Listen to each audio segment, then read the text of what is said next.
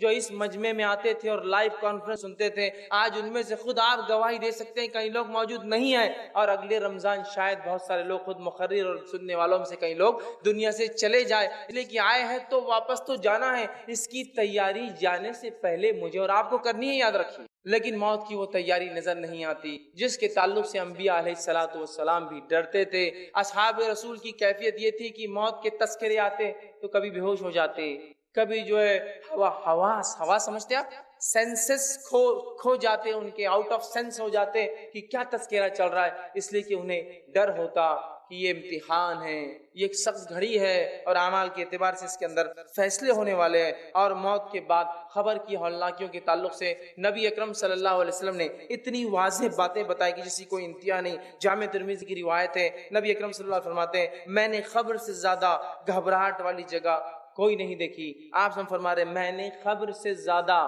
Grief سے زیادہ، وہ اندر جو گڑھا زمین میں کیا جاتا ہے جس کو خبر کہتے ہیں، اس سے زیادہ ہولناک، گھبراہٹ والی اور خطرناک جگہ نہیں دیکھیے. اور کیوں نہ ہو تھوڑا خبر کو اگر تصور کر لیا جائے، سوچا جائے، مٹی کا گھروندا ہے، مٹی کا بچھونا ہے، مٹی کا اوڑھنا ہے، آزو مٹی اور بازو مٹی ہے، من بھر مٹی اوپر سے بھی ڈال دی گئی ہے، نہ کوئی سوراخ ہے، نہ کوئی دیا ہے، نہ کوئی لائٹ ہے، نہ کوئی چھوٹا سا ٹمٹما ہے کہ جسے کچھ روشنی مل جائے. سانپ اور بچھو ہے، جانور اور کیڑے اور مکوڑوں کا گھر ہے، انسانی جسم گل اور سڑ جاتے ہیں. لیکن یاد رکھیے اللہ رب العزت دوبارہ اٹھا کر عالم برزخ میں اپنی قدرت سے ان کو ان کے اعمال کے اعتبار سے گرفت کرتا ہے. اور خبر ایک بہت ہی سخت جگہ ہے، اور اسی خبر کے فتنے سے نبی اکرم صلی اللہ علیہ وسلم پناہ مانگتے. مسند احمد کی روایت ہے آپ صلی اللہ علیہ وسلم دعائیں سکھلاتے تھے کہ کیا دعائیں کرنا ہے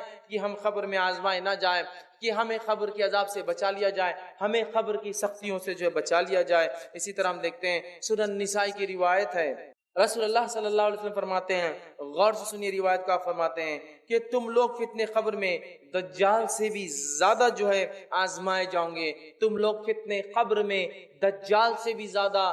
دجال کا فتنہ جب سے دنیا بنی ہے تو ختم ہونے تک دجال کا فتنہ سب سے بڑا فتنہ ہے. اس کے فتنے کی شدت یہ ہے کہ آدم علیہ السلام نے اس کے تعلق سے اپنی قوم کو ڈرایا، نوح علیہ السلام نے اپنی قوم کو نصیحت کی اور واعظ کیا، جبکہ یہ آنے والا ہے امت محمدیہ کے اندر، لیکن پہلے نبی اور پہلے رسول نے اس سے ڈرایا تو کہا تم قبر میں دجال کے فتنوں سے زیادہ جو ہے آزمائے جاؤں گے. اس بات کو سن کر صحابہ زار و قطار رونے لگے کہ کیا اتنی سخت آزمائش ہماری خبروں میں ہونے والی ہے؟ تو آپ نے کہا تمہاری اتنی آزمائش ہوگی. جامع ترمذی کی روایت ہے، عثمان بن عفان رضی اللہ عنہ کے تعلق سے آتا ہے کہ جب آپ قبر کے پاس سے گزرتے یا قبرستان جاتے، قبر کے پاس جاتے تاکہ عبرت حاصل ہو، تو آپ کی کیفیت اتنا روتے اتنا روتے اتنا روتے کہ آپ کی داڑھی جو بہت گھنی تھی آنسوؤں سے بھر جاتی، اور کہا کرتے تھے کہ یہ منزل جس کے لیے آسان ہو گئی باقی ساری منزلیں اس کے لیے آسان ہیں، اور جس کے لیے اس منزل میں سختی اور پکڑ ہو گئی باقی سارے مرحلے پہلے سور سے لے کر قیامت تک اور اس کے بعد جو ہے حشر اور آخرت تک، اس کے لیے حساب و کتاب تک سارے مرحلے اس کے لیے بہت مشکل ہے. بحقی کی روایت ہے، عمر بن خطاب رضی اللہ عنہ جو کہ بہت سخت جان اور ایک قوی ہیکل مضبوط قسم کے جسامت والے انسان تھے، اس صحابی کے تعلق سے خلیفہ رسول تھے، جو ہے دوسرے جو ہے خلیفہ تھے، اور اس کے ساتھ ساتھ آپ کے کئی فضائل ہیں. آپ کے تعلق سے آتا ہے کہ آپ اتنا روتے تھے، خبر کا اتنا روتے تھے کہ آخر وقت میں آپ کی وفات سے پہلے چہرے کے اوپر 2 لکیریں پڑ گئی تھی، جس کے آنسو جانے اور جانے کی وجہ سے چہرے پر 2 سیاہ لکیریں پڑ گئی تھی، چونکہ آنسو وہاں سے بہہ کر نیچے کی طرف آتے تھے. اتنا صحابہ روتے تھے اور اس خبر سے اور موت کی کیفیت سے پناہ مانگتے تھے. لیکن ہمارے اعمال، ہمارے معاملات آج نظر نہیں آتے. کسی بھی چیز سے پہلے کبھی یہ سوچا ہوں کہ مرنے کے بعد اس کے وجہ سے کیا انجام میرا ہو سکتا ہے؟ نوجوان ہے تو اپنی جوانی کے اس میں عالم میں غرق ہے، نشہ، منشیات، لڑکیوں کو چھیڑنا اور افیئرز اور زنا اور بدکاریاں اور اپنی جوانیوں کو برباد کرنا. بچے ہیں تو والدین ان کو تعلیم اور تربیت نہیں دے رہے اسلام کی. بڑے ہونے کے بعد جو محنت اور مشقت حلال کے لیے ہونی چاہیے وہ حرام کے لیے ہم کرتے ہیں. ساری زندگی جو ہے صرف ادھر اور ادھر اور اس کو اور اس کو تکلیف دے کر مال کمانا چاہتے ہیں، حرام کاریوں میں اپنی زندگیاں گزارنا چاہتے ہیں.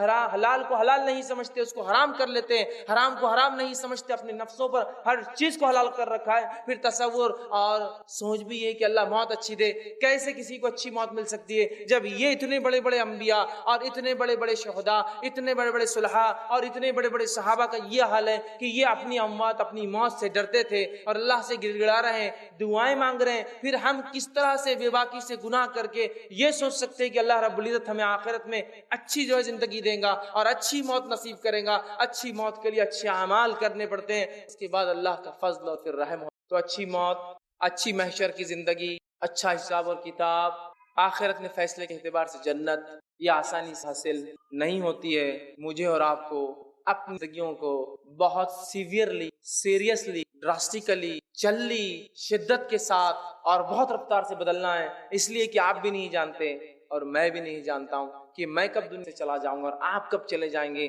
اگر وقفہ دیا گیا ہوتا کہ 60 سال، 65 سال، 70 سال، تو شاید پھر کچھ تیاری کر لیتے کہ موت سے پہلے تیاری ہو جائے. ہم نہیں جانتے میرے بھائی. اور لوگ کہتے ہیں نوجوان تو ہے، آخر وقت میں انشاءاللہ العزیز نیک عمل کریں گے. میرے بھائی، بوڑھوں کے مقابلے نوجوانوں کو تو جلدی مرتے ہوئے دیکھا ہے میں نے، جلدی مرتے ہوئے دیکھا ہے. تو کیوں یہ چکر میں ہے کہ نہیں ابھی تو جوانی ہے؟ ماں باپ کیوں یہ چکر میں ہے کہ بچہ بھی جوان ہے، دین پہ عمل مت کراؤ؟ اس لیے کہ بعد میں کریں گے نا، زندگی پڑی ہے. اللہ تعالیٰ کو وہ ریٹائرمنٹ کی بات کی عبادتیں پسند نہیں ہے، یاد رکھیے. اللہ کو وہ جوانی کا پرائم ٹائم چاہیے آپ کا اور میرا. اللہ کو جس چیز کے لیے حکومت کہہ رہی ہے تم بیکار ہو ہمارے لیے چلے جاؤ، وہ چیز اللہ کے لیے دینا چاہتے ہیں کہ جب زندگی بھر تو رشوت خوری، لوٹ مار، کھسوٹ سب کر لیں گے اور 58 اور 60 سال کے بعد ریٹائرمنٹ لے کر اللہ اللہ کر لیں گے، حج کر لیں گے، داڑھی رکھ لیں گے. ارے جس عمر کو تو حکومت کہہ رہی بیکار ہو گیا تو گھر جا کر بیٹھ، اس عمر کو اللہ کے لیے دینا چاہتے ہیں. اور اپنی جوانیوں کو والدین خود بچوں کو کہتے ہیں کہ ابھی ضرورت نہیں ہے، تو کیا تم لکھا کر لائے ہو تمہارے بچے کتنے دن جئیں گے، اور کیا میں لکھا کر لایا ہوں کہ میں اتنے دن میں مروں گا اور بوڑھا ہوں گا؟ ہمیں اپنے کو بہت جلدی تبدیل کرنا ہے، اس سے پہلے کہ موت کا شکنجہ کھس لیا جائے، فرشتوں کو آرڈر اور حکم دے دیا جائے، پھر اس کے بعد ہم کہیں حتی اذا جاء احد الموت قال رب ارجعون، اے اللہ تھوڑی سی مہلت دی جائے، واپس ریٹرن لوٹنا ہے، نیک کام کرنا ہے، لعلی اعمل صالحا فیما ترک، جو نیکیاں تیرے نبی بتا کر گئے تھے، تیرے دین و شریعت نہیں بتائی تھی، میں کر کے آؤں، نہیں ملنے والا یہ موقع یاد رکھیے، نہیں ملیں گا۔ اور انسان کی فطرت ہے، اسے کہا جائے نماز اگلے جمعے سے، دیندار بنو اگلے رمضان سے، اچھا پڑھو اگلے سیمسٹر سے، فلاں کام اگلی فصل سے، اچھا بزنس کرو اگلے سیزن سے، اگلا اگلا اگلا موقع چاہیے۔ اللہ کہتا کلا نہیں ملنے والا تجھے اگلا موقع، چونکہ تیری فطرت ہے اگلا موقع چاہیے اور تو کرتا نہیں ہے اعمال، لہٰذا اپنی زندگیوں کو بہت جلدی تبدیل کرنا ہے۔ میں اور آپ نہیں جانتے کیا حال ہونے والا ہے۔ ابن ماجہ کی روایت ہے، ابو ذر غفاری رضی اللہ عنہ فرمایا کرتے تھے، جب برزخ اور موت کی کیفیت اللہ کے رسول صلی اللہ علیہ وسلم بیان کی تو کہنے لگے کاش کہ میں درخت ہوتا، لوگ آتے کاٹتے سکھا کے مجھے جلا دیتے، میں انسان پیدا نہ ہوا ہوتا، اس لیے کہ درخت سے پوچھ نہیں ہونے والی، مجھ سے اللہ رب العزت پوچھ کرنے والا ہے۔ کتاب الزہد کے اندر ابو ہریرہ رضی اللہ عنہ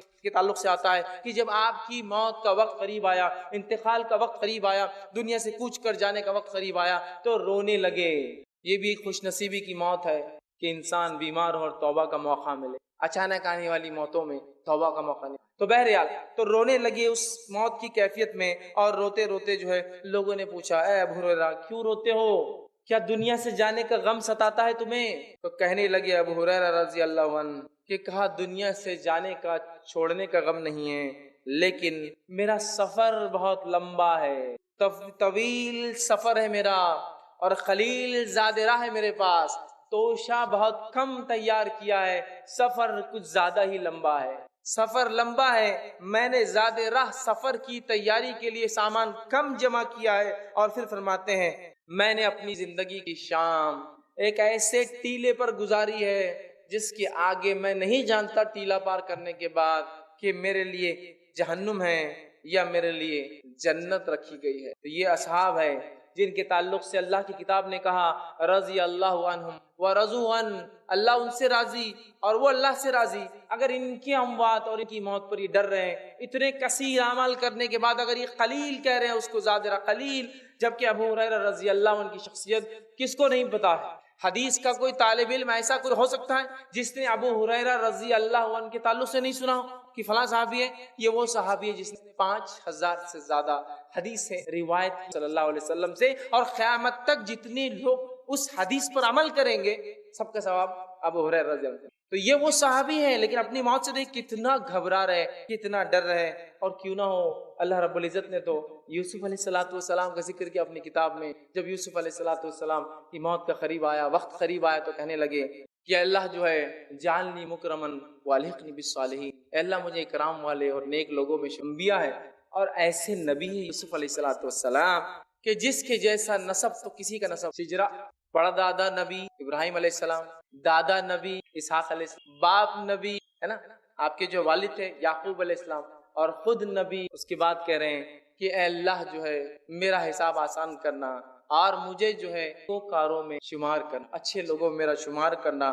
تو یہ ہے انبیاء، یہ ہے اصحاب، یہ ان کا ڈر ہے۔ اور ہمارے اسلاف قبروں سے بہت ڈرتے تھے، قبر کے عذاب اور موت سے ڈرتے تھے۔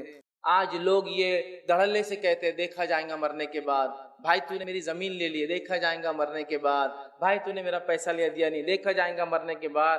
میرے بھائی نپٹا لے یہاں، ختم کر دے یہاں، دیکھا کچھ بھی نہیں جانے والا ہے، صرف لیا اور لیا جائے گا اور واپس دیا اور دیا جائے گا، کچھ دیکھا جائے گا نہیں۔ کوئی مہلت، کوئی چھوٹ، کوئی پہچان، کوئی نسب، کوئی خاندان، کوئی رشوت، کوئی سونا، کوئی چاندی، کوئی خوبصورتی، کوئی مالداری، کوئی حسب نسب، کچھ کام نہیں ہے رکھتی برابر۔ وہاں صرف بدلہ نیکی سے چلیں گا۔ مرنے والا اگر مرنے کی کیفیت ٹھیک بتا دیتا تو شاید ہمیں پتہ چل جاتا، چونکہ مرنے والا بتا نہیں پاتا ہے کیا ہوتا ہے۔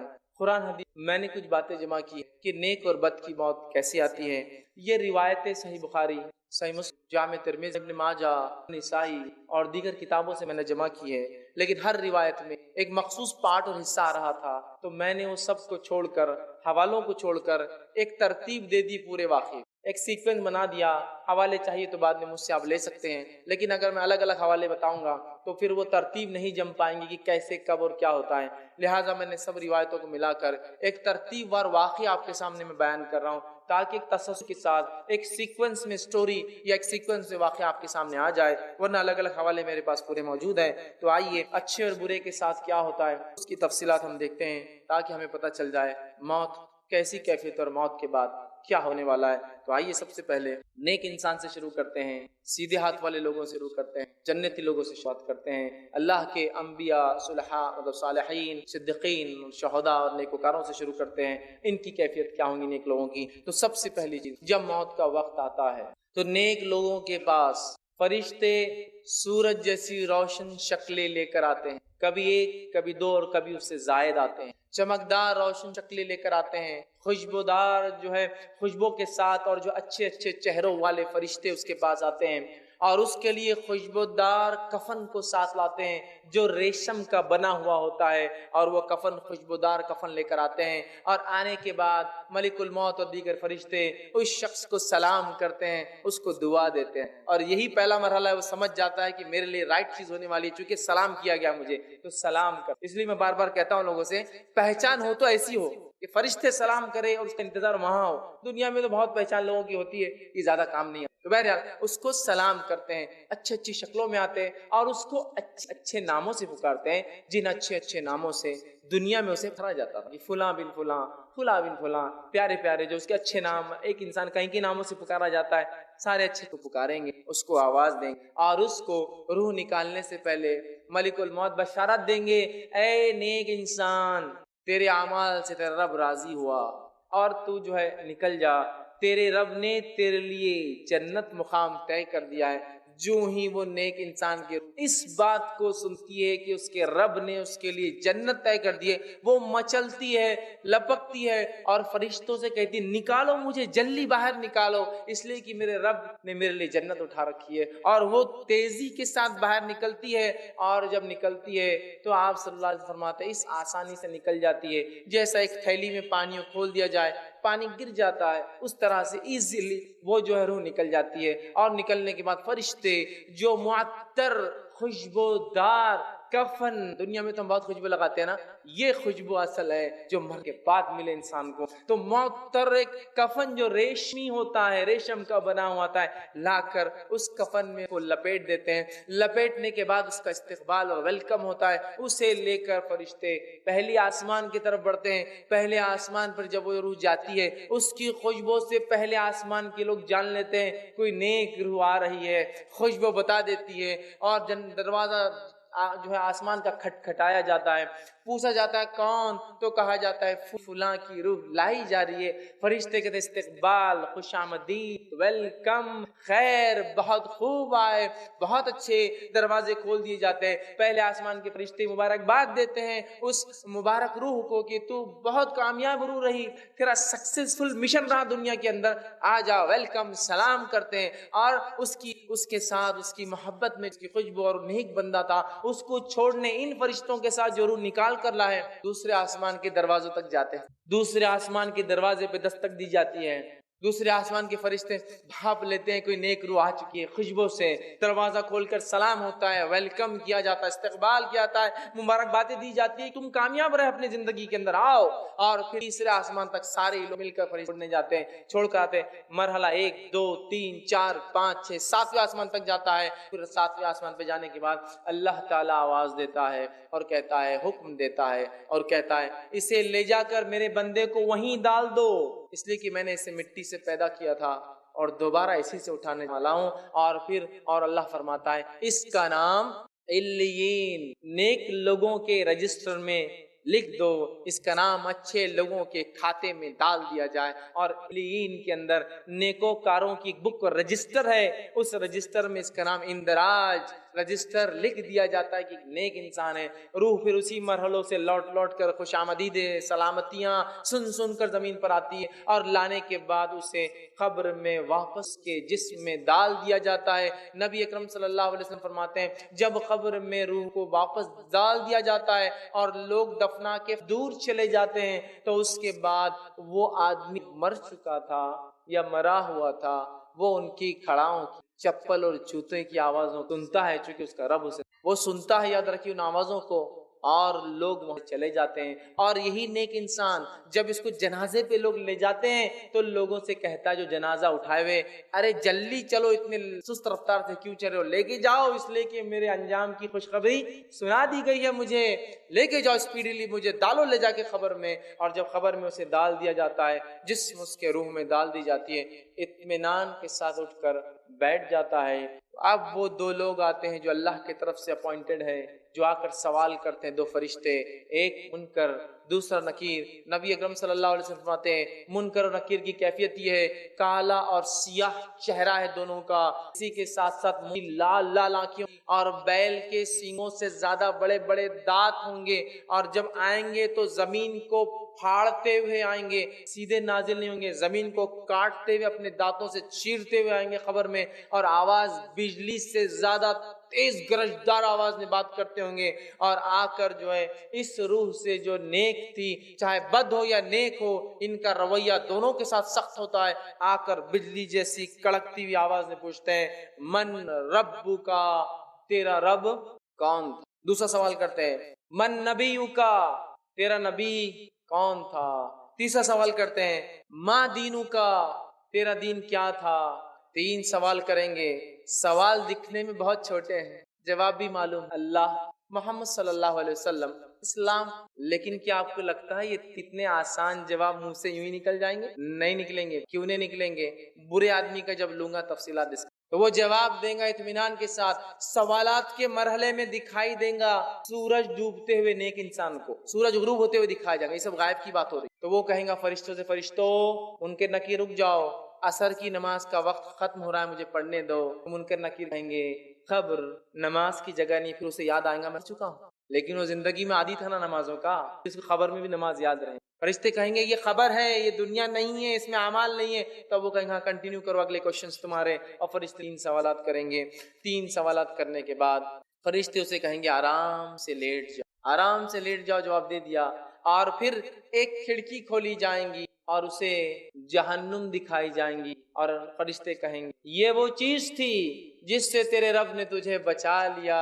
شکر ادا کریں گے اپنے رب کا. اور پھر ایک کھڑکی اور کھولی جائیں گی جس میں اس کو جنت میں اس کا مقام دکھایا جائے گا. وہ کہیں گے اللہ قیامت جلدی قائم کر تاکہ اس مقام پہ پہنچ جاؤ. اور فرشتوں سے کہیں گے فرشتوں ایک گزارش ہے, جا کر اللہ سے مہلت مانگو, مجھے موقع دے, جا کے رشتہ داروں میں جا کر بولوں کہ مجھے کیا فائدہ ہوا ہے دنیا میں نیکیاں کرنے کا. فرشتے کہیں گے یہ چیز, جنت کا ایک لباس پہنایا جائے گا, جنت کا ایک بستر ڈالا جائے گا, جنت میں سے ایک کھڑکی کھول دی جائیں گے جس میں سے تازی ہوا جنت کی آئیں گی, اور کہا جائے گا سو جاؤ. اور اسے ایک نئی نویلی دلہن کی طرح لٹا کر, جنتی لباس پہنا کر, جنتی بستر پر ڈال کر, جنت کی کھڑکی کھول کر ہوا لیتے ہوئے سو جائیں گا. اب یہ روز قیامت ہی اٹھنے والا ہے. اس کے بعد جب وہ لیٹ جائیں گا اپنی خبر میں تو ایک شخص وہاں آئیں گا, اور وہ شخص بہت ہی خوبصورت چہرے والا ہوں گا, اور آ کر سلام کریں گا. یہ پوچھیں گا تم کون ہو تم جو خبر میں آ گئے. وہ کہیں گا میں تیرے نیک اعمال ہوں, میں تیرے نیک اعمال ہوں جس کا بدلہ تجھے ابھی سے مل رہا ہے. جنت کا لباس, جنت کا بستر, کھڑکی کھلی ہے, اور اس کی نظر جہاں تک جاتی ہے اس کی خبر کو ایکسپانڈ پھیلا دیا جائے گا. ایک روایت میں 70 ہاتھ, ایک روایت کے اندر 35 ہاتھ, ایک روایت میں جہاں تک اس کی ویژن ہوں گا, آنکھیں جائیں گی, نظریں, خبر وسیع کر دی جائیں گی, اور نیک اعمال آ کر اس خوشخبری دیں گے میں تھا تیرا وہ ساتھی, تو نے بہت محبت کری, اپنے سے نزدیک رکھا اچھے اعمال کو, آج تجھے بدلہ یہ ہے اس کے بدلے کہ تو جو ہے جنت کے فائدے اٹھا رہا ہے. اور اسے کہا جائے گا سو جاؤ, اور وہ آنکھیں بند کر کے اطمینان کے ساتھ اب دوبارہ اٹھائے پہلے سو جائیں گا